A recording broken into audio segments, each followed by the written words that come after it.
Welcome back. As you know, I'm Eli, the computer guy, here for the Daily Blub, where you say, wow, imagine if Tesla actually had a full-time CEO. What if Tesla had a CEO that worked as hard as the CEO expects his employees to work? Imagine where they could be. But alas, that is not the world we are in. The Tesla CEO is off creating a political party, or I don't know, taking a chainsaw to a birthday cake, or whatever the hell it is that Elon Musk does anymore.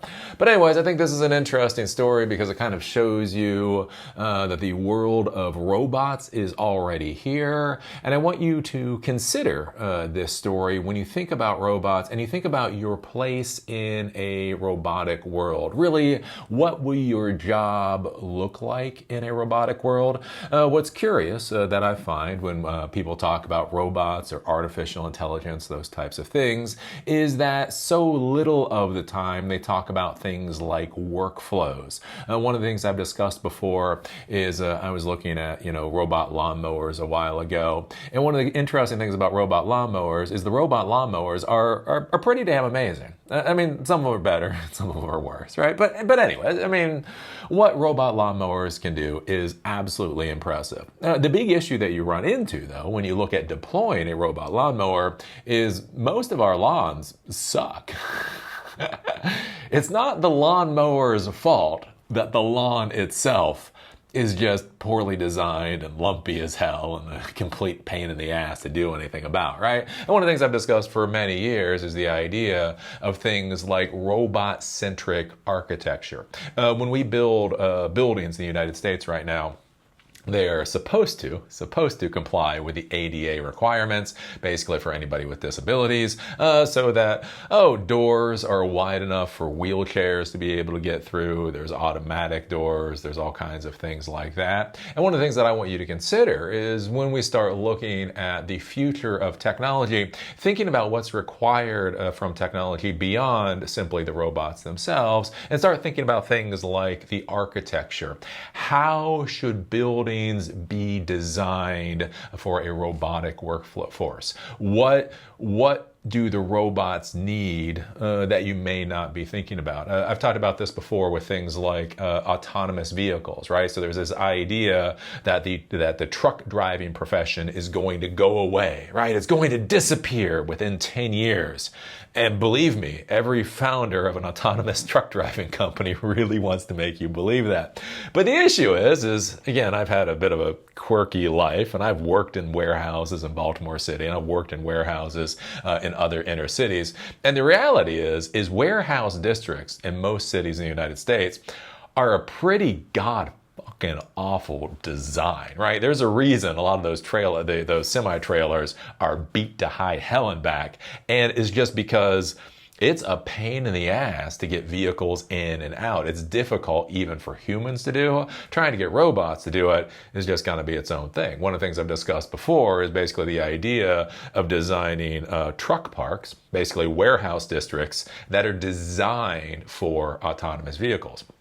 So you have a truck park or you have a warehouse district on the edge of Baltimore City that's designed for autonomous trucks. And then you have a warehouse park on the edge of Cleveland, on the edge of Denver, all of that type of thing. And basically you can have a robot truck very easily get onto I-70, go all the way to Denver, go into the warehouse district there, drop off its load, and then the humans can deal with it, right? So when you start thinking about things like implementing robots into our daily lives, you need to be thinking about things more than literally just the technology themselves. And I think one of the multi-million-dollar business concepts here is on that idea of robocentric architecture going in.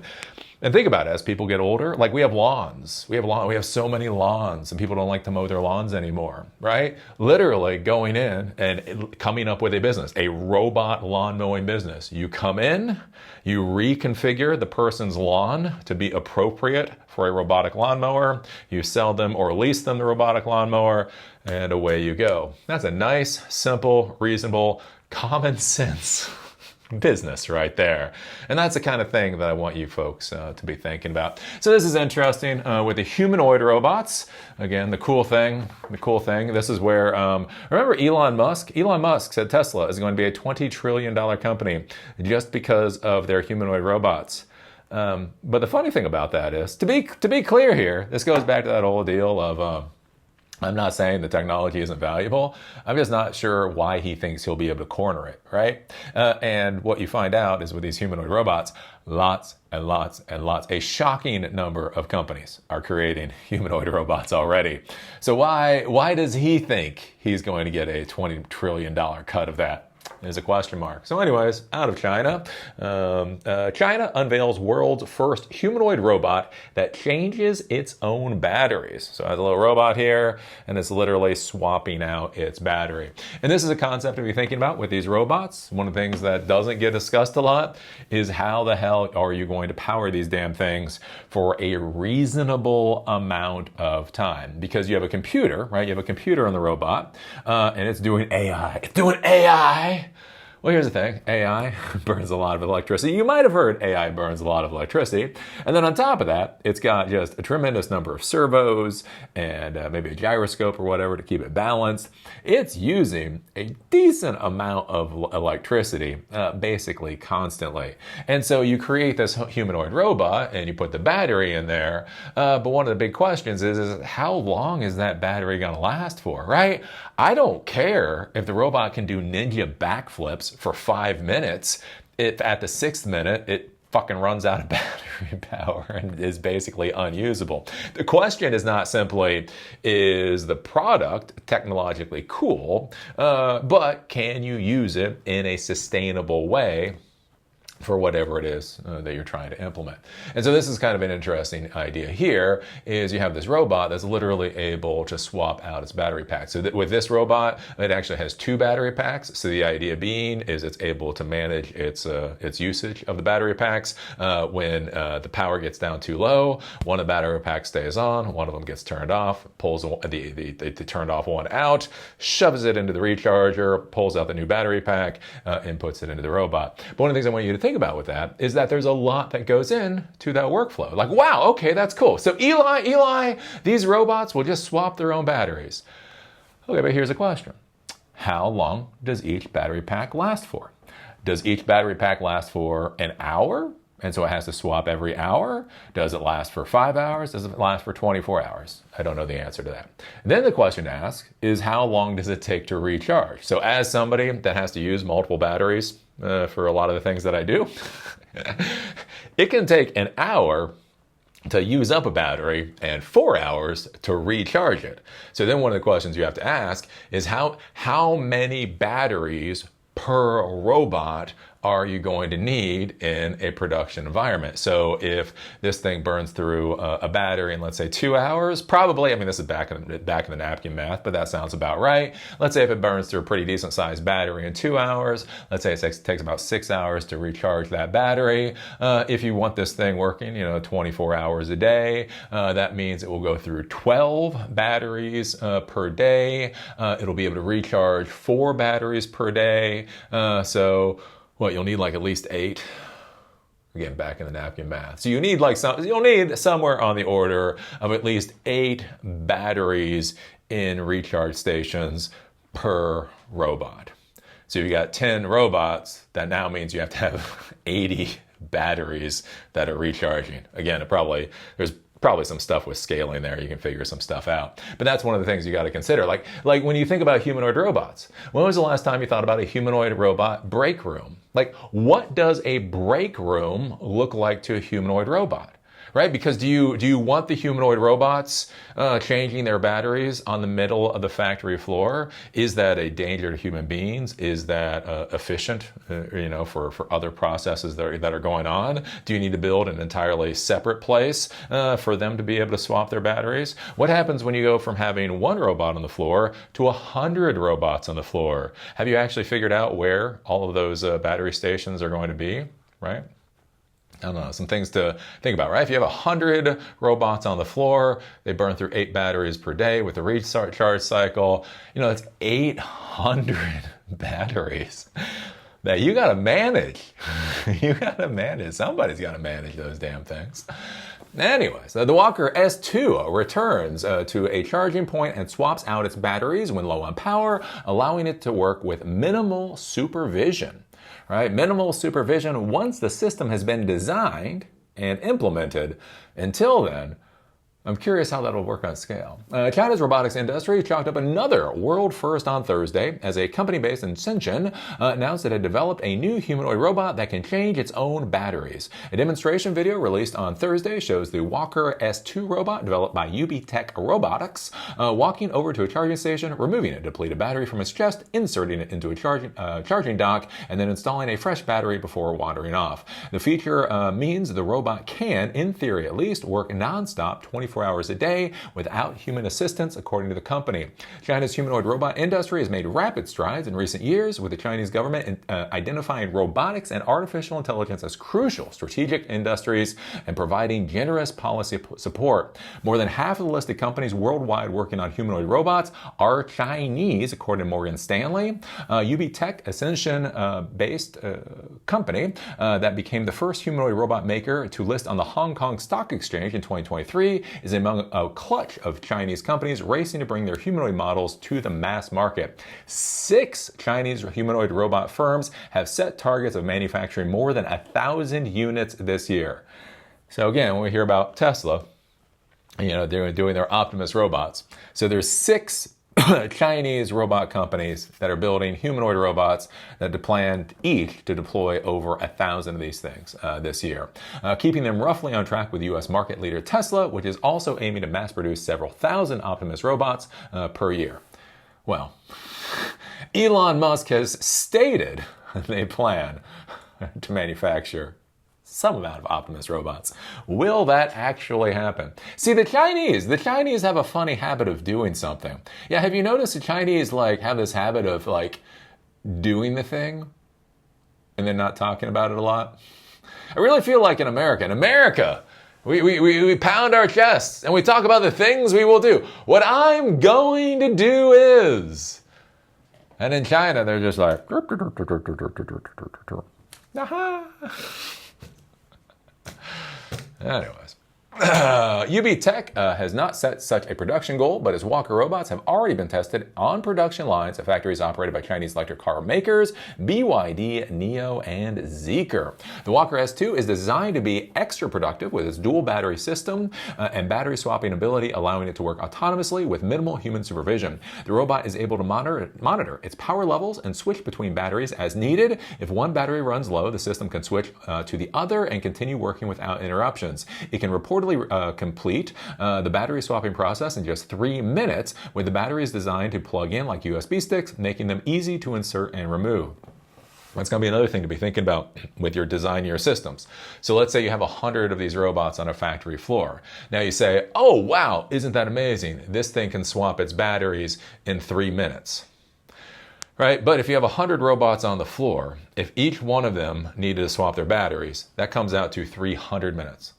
5 hours, right? If one came to the docking station, the next came to the docking station, the next came to the docking station, for all of them to swap out their batteries at the exact same as docking station, it will end up being 5 hours to do that. And so that's going to be another thing to be considering, is how many docking stations do you need per robot? Things like scheduling, right? I talk about this with managers and supervisors. Don't tell the Node.js developers I said this, but managers and supervisors actually have real jobs that have a purpose. And one of the things is scheduling, right? Making sure people come in at the appropriate time. So if you have a factory, if you have a warehouse, if you have coders, whatever else, that people are working together in an appropriate way. One of the things to be thinking about in this modern world with what is your place in this modern world is think about robot supervision. How do you manage 100 robots in a production environment? How many stations do you need? Where should those stations be located? How many batteries should there be per station? Should you stagger how the robots start working, right? So at 8 o'clock, we're going to start 10 robots to go start doing tasks. And then at 8:20, we're going to have another 10 start doing tasks. And at 8:40, we're going to have another 10 start doing tasks. These are the things that you have to be thinking about, are of how you're actually going to integrate these systems into an actual factory environment. Let's see here. UB Tech's home city of Shenzhen has set ambitious targets to become a leader in robotics, with local authorities focused on accelerating the adoption of robotics in a wide range of industries. The Southern Tech Hub is already home to more than 1,600 robotics companies. 1,600 robotics companies just in Shenzhen. Just in Shenzhen. So anyways, do you start to understand why I'm feeling a little bit nervous in this whole economic war or whatever that we apparently are in with China? I do not feel like we are doing very well on that particular front. But anyways, I do think this is kind of an interesting thing to start thinking about and to start realizing how far these humanoid robots have gone, right? You know, so many of us, we saw the videos from Boston Dynamics back in 2010, and it's very easy to think, oh, they're probably a little bit better than that, but not realize how far they've come. And what you start to see is that this whole concept of a product has actually come a very long way, and we are probably pretty close to seeing more of it actually getting deployed in the field. One of the things to be considering with this, though, is that just because it looks like a human doesn't mean it is a human. So any of you that might be, doing tech for factories or warehouses or whatever else, one of the things is you might have to tamp down your executives' expectations, because I know what a lot of people are going to say, right? They're going to see these humanoid robots and they're going to be like, well, plumbers' jobs are gone, electricians' jobs are gone, carpenters' jobs are gone. And it's like, yeah, I mean, you can give a blowtorch to a 9-year-old. You will get something at the end of the day. I'm not sure it's going to be the work that you're expecting, right? And that's one of the things to kind of think about, right? A 9-year-old is humanoid, just like a 30-year-old is humanoid. What job would you give to a 9-year-old if it was legal?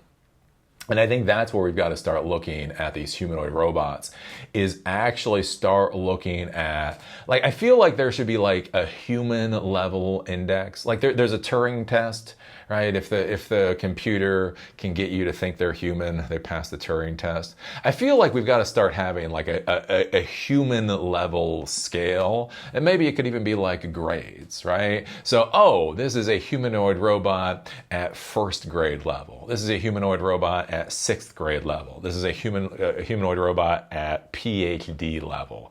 And obviously with that, you need different processors. You can have lower quality processors for the first grade level and higher quality for the PhD. Maybe PhD is going to burn more energy and that type of thing. And I think that's where we got to start looking at these humanoid robots, is don't look at them as human replacements, right? There's so much in this AI robot world. I swear, everybody just wants to give their lives over these damn things, right? Life is so difficult and life is so hard. Everybody just wants to hand all of their agency to robots and AI. Stop. It's a very complicated hammer. You would not hand your agency to a hammer, because that would be stupid. It's a very complicated hammer. And so we've got to start really looking at these kinds of things, and really, as we talk with people, make sure they understand what the systems can do versus what they think they can do. So anyways, there you go. There's a happy video. Yeah, Eli's all mean and angry all the time. No, this is cool. This is cool. I do feel like China's winning, but I don't know. What can I say? So it'll be interesting to see where we go with these humanoid robots and how they actually start getting deployed into the real world. And one of my big questions, too, with the humanoid robots, there's this fascination with humanoid robots. And one of my big questions is just, does the form factor actually make a whole hell of a lot of sense, right? You see a humanoid robot like, wow, like it's a Terminator. But is also the other thing to be considering is that most effective, right? If you need mobile robots in a factory or a warehouse, and the factories and warehouses are basically all just cement floors as far as the eye can see, wouldn't wheels make more sense? Again, wouldn't a centaur, a robotic centaur, make more sense than a humanoid robot? You have a humanoid torso on a car chassis. I think that's one of the other things that would be like pondering here too. Is like so many times we copy what we already feel like we understand. And we don't necessarily think about how things can be built better. It's that whole, how, if you're really going to be building like these robots, would it make more sense to have 8 arms? And then one of the things to think about, and this is where it gets interesting, like with the robot world, where there might be a lot of value, like with computers and with programming. One of the reasons that programmers have been able to make so much money in the United States is it's very difficult for many people to simply get their heads around the concept of what programmers do, right? They can understand a variable, they can understand a list or an array or a dictionary or whatever. But then you start doing like arrays, so you have multi values in the array, and then you have like a 2-layer array, and then you have a 3-layer array. Again, when we start talking about tensors are 3-layer, they're 3-dimensional arrays. And like a lot of people just can't fucking get their brain around 3-dimensional arrays. Like you can explain to it all day long. And they're like, right? Think about this. I knew somebody that came to one of my meetups years ago, and he was talking about his buddy. And the way that his buddy had job security was he created 9-layer arrays. So he worked for this company. And, he basically built the custom software for the company. And then he gave himself job security. He just knows, right? Even programmers, our brains just start futzing out after about 4 or 5 levels in array. Like, okay, you're like, okay, this is the array, and then this is the array, this is the array. But then you start creating so many layers in the array, and the brain just can't fucking handle it. Like, right? So he designed the entire system on 9-layer arrays. Literally, the idea being is nobody else's brain could handle trying to dissect what the hell he was doing. Why I bring that up with the robots is something to consider here. Is like with so many of the robots we see nowadays, right? We see semi-truck robots, cars. We see normal like Waymo cars. We see these little teeny tiny igloos on wheel cars. We're now seeing humanoid robots. We also see arm robots out there. But it's very interesting to see is that there's not a lot of form factors for these robots. So many of the form factors of these robots emulate what we already understand. Imagine, right? This technology is going to get commoditized. Everything that's happening now, we are 5 years away from commoditization of this type of technology. So one of the things to consider is when you think about the real value there is, can you get your brain to think about an 8-armed robot? Like, how would a robot with 8 arms, right, be able to go and do a particular task? And then how would you design things like workstations for 8-armed robots, right? So this is doing something and this is doing something. And then you start thinking about it, and like with the humanoid robots, right? So you got cameras for eyes, right? You got cameras for eyes, maybe you got other sensors. But if you have this one robot and you have 8 arms, doesn't it make sense that each arm would have its own eye? And then what if each arm has its own eye, but then you have even more eyes up here to be able to track where all the arms are? Right? That's the kind of thing I think to really be thinking about going into the future of this stuff. It's not simply how do we make what we have robotic and add artificial intelligence? How can we create something that the previous generation couldn't have even imagined, right? Like when you look at the internet, blah, right? Grandpa just couldn't understand it. Right? So you have the people that are normally talking, and then you have telephones, but then you get to internet with like bits and packets and all that kind of stuff connected all over the world. Right? That's an entirely different way of doing communication and distributing content in a way other folks wouldn't have thought about before. And I think that's the thing to kind of consider here is like when you look at these robots, is what is a way of using these robots that would melt people's minds? What is a way of designing a robot so that when you try to tell grandma and grandpa what you do, grandpa puts his hands up and says, I know you're trying to explain it to me. I'm just too fucking old to care anymore. Right? Because it's just like you can see the pain in grandpa's eyes as he realizes the world has left him behind. I think that's an interesting thing to consider with these robots. Are you designing systems your grandpa would feel comfortable with? Or are you designing systems that provide existential terror to your grandfather as he realizes he can't even conceive what he's seeing? And which one of those do you think is the billion-dollar idea? Anyways, so what do you think about this? What do you think about robots swapping their own batteries? What do you think about China? Oh, China doing China. China doing China. Anyways, building so much stuff. Where do you think these humanoid robots are going to go? Do you think humanoid robots actually make a whole hell of a lot of sense? Put your thoughts down below. Whether it's a thumb up, a thumb down, an awesome comment, or a horrible comment, remember, it's the modern world of social media. All that matters is that interaction. So with that, see y'all later.